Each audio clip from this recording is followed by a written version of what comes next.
वास्तविक संख्या, जिसमें सबसे पहला सूत्र होगा भाज्य बराबर भाजक गुने भागफल प्लस शेषफल। भाज्य बराबर भाजक गुने भागफल प्लस शेषफल।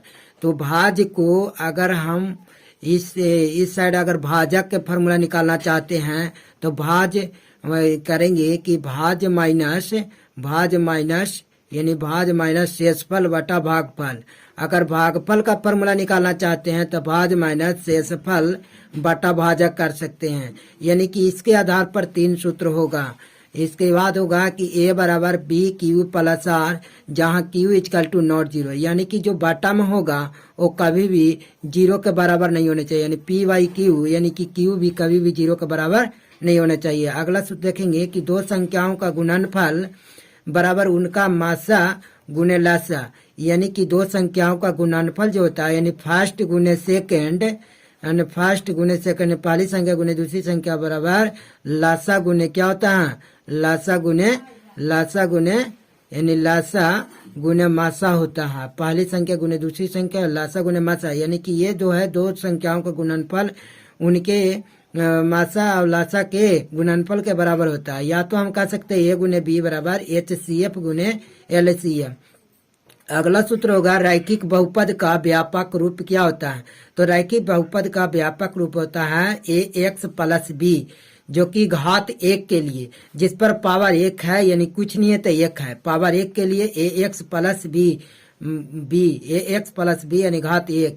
दूसरा होगा द्विघात बहुपद का व्यापक रूप। द्विघात बहुपद यानी कि पावर 2 होगा, तो पावर देखिए इस पर कितना है, 2 है, यानी AX square plus BX plus C बराबर, यानी कि घात 2 के लिए पावर 2 है तो द्विघात बहुपद का व्यापक रूप क्या होगा, AX square plus BX plus C घात 2 के लिए। त्रिघात बहुपद के लिए व्यापक रूप क्या होगा, तो AX Q plus BX square plus CX plus D घात 3 के लिए। अगला देखेंगे कि द्विघात बहुपद ज्ञात करने का सूत्र क्या है। तो द्विघात बहुपद को ज्ञात करने के लिए x square minus alpha plus beta into x plus alpha into beta है, यानी कि शून्यांकों का योग और शून्यांकों का गुणनफल। आगे हम लोग देखेंगे नॉट यानी बहुपद के जगह पर यदि समीकरण हो तो केवल है ना 0 लगा देना चाहिए। अगर बहुपद के जगह पर अगर समीकरण बना दिया जाता है तो यानी कोई भी समीकरण अगर लिखा जाता है जैसे 2x square plus 3x minus 12, तो ये अगर समीकरण या द्विघात समीकरण है तो इसके जगह पर क्या लिखा जाता है, 0 लिखा जाता है। इसीलिए हमने लिखा कि बहुपद के जगह यदि समीकरण हो तो केवल बराबर के बाद क्या देना चाहिए, 0 देना चाहिए। अगला सूत्र देखेंगे कि अल्फा प्लस बीटा बराबर क्या होता है, माइनस बी बटा ए, अल्फा इंटू बीटा बराबर क्या होता है, C बटा ए, 1 बटा अल्फा प्लस 1 बटा बीटा बराबर क्या होता है, माइनस बी बटा C। अगला होगा सूत्र कि alpha plus beta plus gamma बराबर माइनस बी बटा A, alpha into beta plus beta into gamma plus alpha gamma into alpha बराबर C बटा A, alpha into beta into gamma बराबर माइनस D बटा ए। अगला सूत्र होगा कि A1 बटा A2 equal to not B1 बटा B2। अगर यहाँ पर कट जाए तो हम इसको कहेंगे संगत, यानी केवल एक हल होगा और ये प्रतिच्छेदी रेखी होगी, आदित्य हल होगा। अगर यहाँ A1 बटा A2 बराबर B1 बटा B2 equal to not C1 बटा C2, अगर पहली जो हो जाए बराबर हो जाए और दूसरा बराबर ना हो तो दूसरा कट जाए तो इसके जगह पर कह सकते हैं कि यह असंगत है, इसका कोई हल नहीं होगा या समानांतर है। अगला A1 बटा A2 बराबर B1 बटा B2 बराबर C1 बटा C2, अगर तीनों बराबर हो जाए तो इसको क्या कहेंगे, संगत कहेंगे। आप परिमित रूप से अनेक हल होगा और संपाती कहेंगे। अगला सूत्र होगा विवेचक बराबर यानी D बराबर B स्क्वायर माइनस क्या होता है 4AC। अगर जब B स्क्वायर माइनस 4AC के मान अगर 0 से बड़ा होगा तब मूल क्या होगा, मूल वास्तविक होगा और असमान होगा। अगला सूत्र देखेंगे कि B स्क्वायर माइनस 4AC अगर ग्रेटर देन यानी कि 0 से अगर 0 से छोटा होगा तब मूल क्या होगा, अवास्तविक होगा। मूल क्या होगा, अवास्तविक होगा। अगर ग्रेटर देन होगा तब वास्तविक और असमान होगा। अगला सूत्र देखेंगे B स्क्वायर माइनस 4AC बराबर क्या होगा 0, मूल वास्तविक एवं समान होंगे। अगर 0 के बराबर होगा तब मूल क्या होगा, वास्तविक होगा और समान होगा। अगला सूत्र देखेंगे x बराबर यानी कि मूल बराबर minus B plus minus under root B square minus 4ac बटा 2a। अगला सूत्र का अल्फा बराबर खाली निकालना चाहते हैं तो एक भी माइनस करेंगे minus B plus under root B square minus 4ac बटा 2a। बीटा निकालना चाहते हैं, बीटा बराबर निकालना चाहते हैं तो minus B minus under root B square minus 4ac बटा 2a। अगला होगा एपी का महत्वपूर्ण सूत्र जो कि प्रथम पद को ए कहते हैं, दूसरा पद निकालना है ए प्लस डी कहते हैं, तीसरा पद निकालना ए प्लस 2d कहते हैं, चौथा पद निकालना ए प्लस 3d कहते हैं। इसी प्रकार सार्वंतर निकालना है तो T2 में से T1 को घटाते हैं यानी कि सार्वंतर बराबर क्या होता है T1 बटा T2 माइनस T1। अगला सूत्र होगा कि एन बराबर A plus N minus 1 into D. ये एन का फॉर्मूला होता है और एसन का फॉर्मूला होता है एन बटा 2, एसन बराबर एन बटा 2a plus N minus 1 into D. अगला फॉर्मूला होता है अंतिम पद से एनवा पद अगर निकालना कहता है, अंतिम पद से एनवा पद निकालना कहता है एन माइनस 1 इंटू डी। जहाँ ए क्या है, ए जो है अंतिम पद है, ए क्या है, ए क्या है अंतिम पद है। यानी अगला होगा कि चतुर्थांश में होगा कि अगर प्लस प्लस है तो पहला चतुर्थांश में होगा, अगर माइनस प्लस है तो दूसरा चतुर्थांश कहेंगे, माइनस माइनस है तो तीसरा चतुर्थांश कहेंगे, प्लस माइनस है तो चौथा चतुर्थांश कहेंगे। इस तरह से चतुर्थांश का समझ लिया जाता है। तो ये प्लस प्लस है, पहला हो गया प्लस यानी कि दूसरा जो होगा माइनस प्लस होगा, तीसरा में होगा दोनों माइनस होगा, पहला चौथा में होगा प्लस तब माइनस होगा। इस तरह से चतुर्थांश का फॉर्मूला हम लोग देखे होंगे, पढ़े होंगे। अगला देखेंगे क्षैतिज रेखा को एक्स अक्ष, क्षैतिज रेखा होगा उसको एक्स अक्ष और उदार्घ रेखा होगा उसको वाई अक्ष कहेंगे।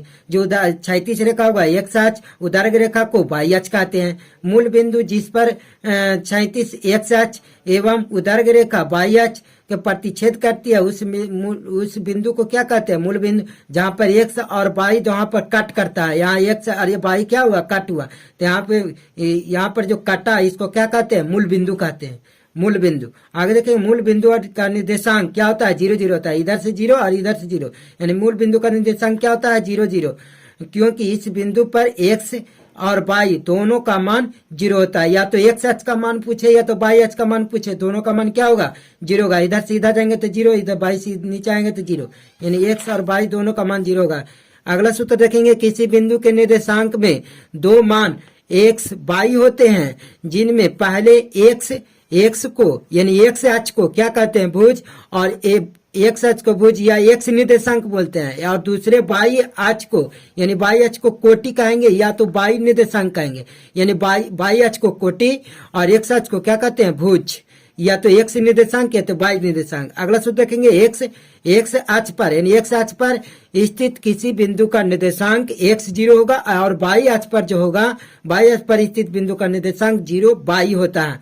यानी एक्स अक्ष पर होगा तो x0 और वाई अक्ष पर होगा तो 0 वाई होगा। अगला सूत्र देखेंगे दूरी का सूत्र। दूरी का महत्वपूर्ण सूत्र होगा जिसमें क्या होता है कि under root x2 minus x1 के whole square plus y2 minus y1 के होल स्क्वायर। तो मूल बिंदु से किसी बिंदु की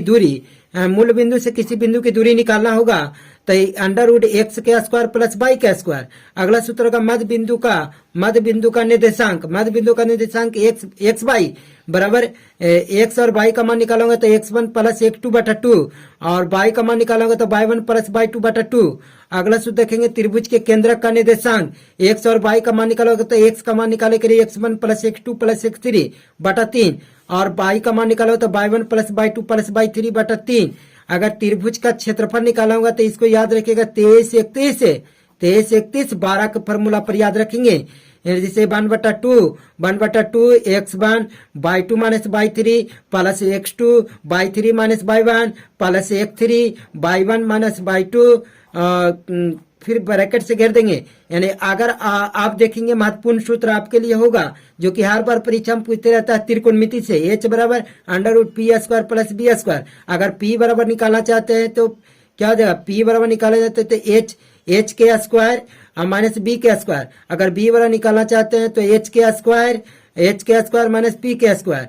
इसी प्रकार साइन थीटा बराबर p बटा h, यानी इसको हम एक फार्मूला होता है लाल बटा काका, यानी लाल लाल बटा कक्का, लाल बटा कक्का पर भी इसको याद कर सकते हैं, यानी कि साइन थीटा बराबर लंब बटा कर्ण, कॉस थीटा बराबर कर्ण बटा लंब, कॉस थीटा बराबर यानी कि आधार बटा कर्ण, सेक थीटा बराबर कर्ण बटा आधार यानी पी बी बटा एच, और टेन थीटा बराबर लंब बटा आधार यानी P by B, cot theta बराबर बी वाई पी यानी आधार बट्टा लंब, sine theta into cos theta बराबर क्या होता है 1, cos theta into sec theta बराबर क्या होता है 1, कॉस थीटा बराबर 1 बटा सेक थीटा, या सेक थीटा बराबर 1 बटा cos theta, tan theta into cos theta बराबर 1, tan थीटा बराबर साइन थीटा बटा cos theta, tan square theta के हम कह सकते हैं कि साइन स्क्वायर थीटा बटा कॉस स्क्वायर थीटा, या कॉट स्क्वायर थीटा या tan स्क्वायर थीटा बराबर एक और फॉर्मूला था 1 plus tan square theta plus 1 plus cot square theta. अगर ऐसा रहने पर भी होता है tan स्क्वायर थीटा के बराबर कॉट स्क्वायर थीटा बराबर cos square theta plus sign square theta, या इसको कह सकते हैं 1 प्लस कॉसेक स्क्वायर यानी कि 1 प्लस, अगर ऐसा रहेगा तो 1 प्लस है ना कॉट स्क्वायर थीटा 1 प्लस है ना कॉट स्क्वायर थीटा, अगर ऐसा रहेगा यानी इसको अगला देखेंगे, अगला फॉर्मूला होगा आपका कि 1 plus cot square theta 1 plus tan square theta बराबर कॉट स्क्वायर थीटा, यानी यही वाला फॉर्मूला यहाँ इधर लिखा हुआ है 1 plus cot square theta 1 plus tan square theta बराबर क्या होता है कॉट स्क्वायर थीटा।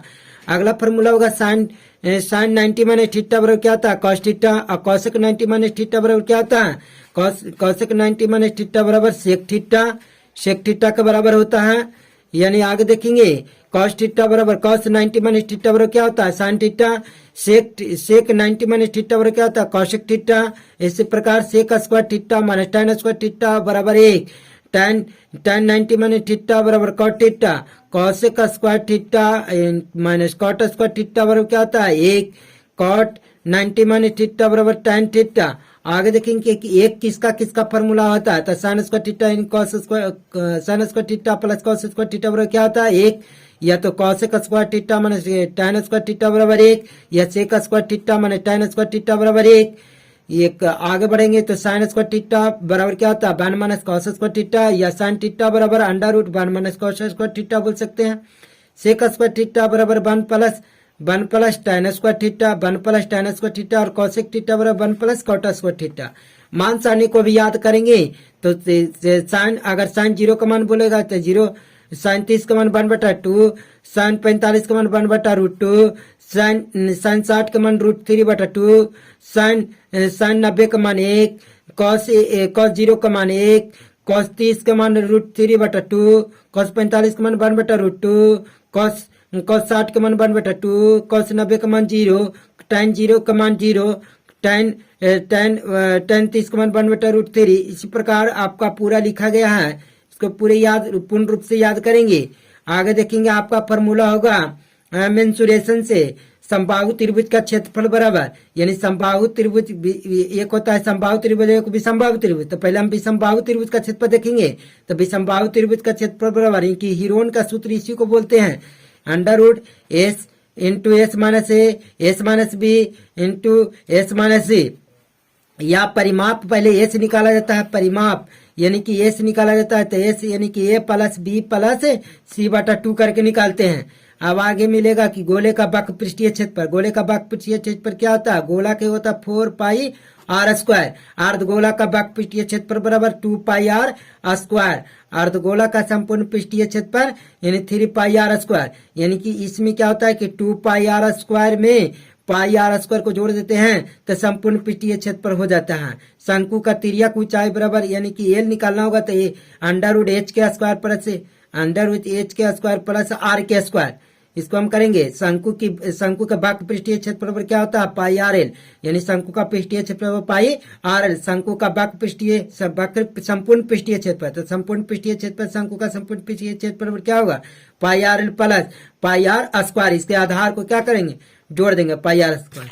आगे चलेंगे हम लोग शंकु का आयतन, शंकु का आयतन क्या होता है 1/3 पाई आर स्क्वायर एच, शंकु के छिन्नक का संपूर्ण पृष्ठीय क्षेत्रफल, तो शंकु के छिन्नक का संपूर्ण पृष्ठीय क्षेत्रफल होता है pi into R1 plus R2 into L plus पाई R1 के स्क्वायर प्लस पाई R2 के स्क्वायर। आगे देखेंगे शंकु के छिन्नक का क्षेत्रफल, शंकु के छिन्नक का क्षेत्रफल होगा pi into R1 plus R2 into L.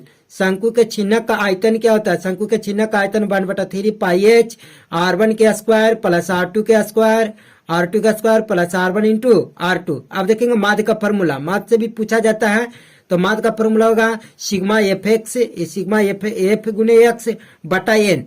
बहुलक बराबर होता है L plus F1 minus F0 बटा 2 F1 minus F0 minus F2 into H.